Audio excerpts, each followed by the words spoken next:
Vous êtes utile au Seigneur. Shalom bien-aimés en Christ. Notre méditation du jour s'intitule « Vous êtes utile au Seigneur ».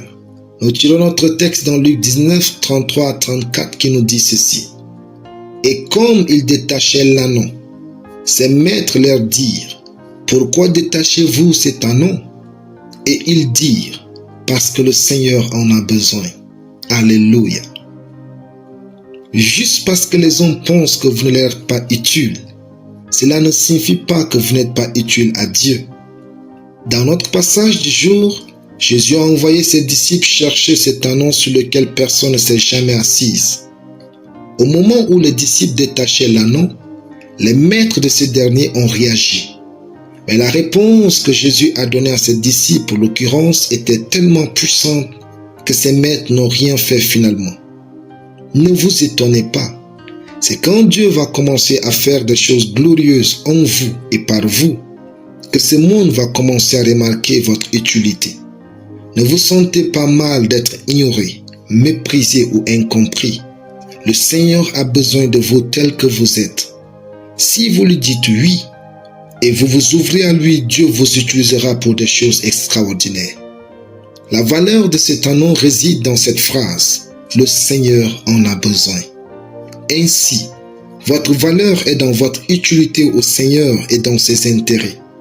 N'essayez pas de trouver votre valeur dans le regard de vos collègues ou de celui de votre entourage.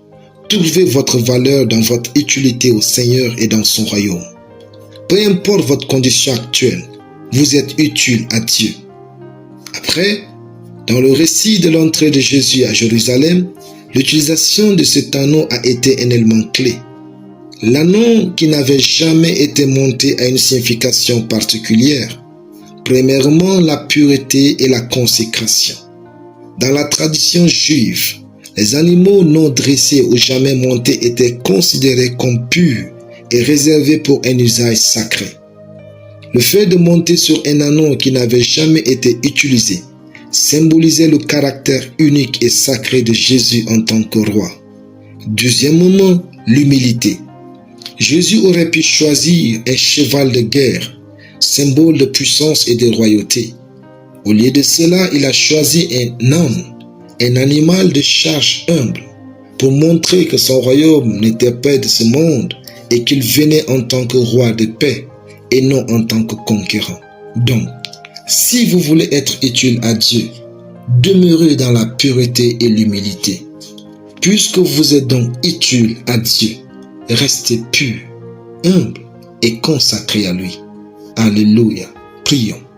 Père, apprends-moi chaque jour à trouver ma valeur en toi, à vivre dans la pureté et l'humilité au nom de Jésus-Christ. Amen. La lecture biblique en une année, acte 21 à acte 24. Soyez bénis, c'était le pain du ciel.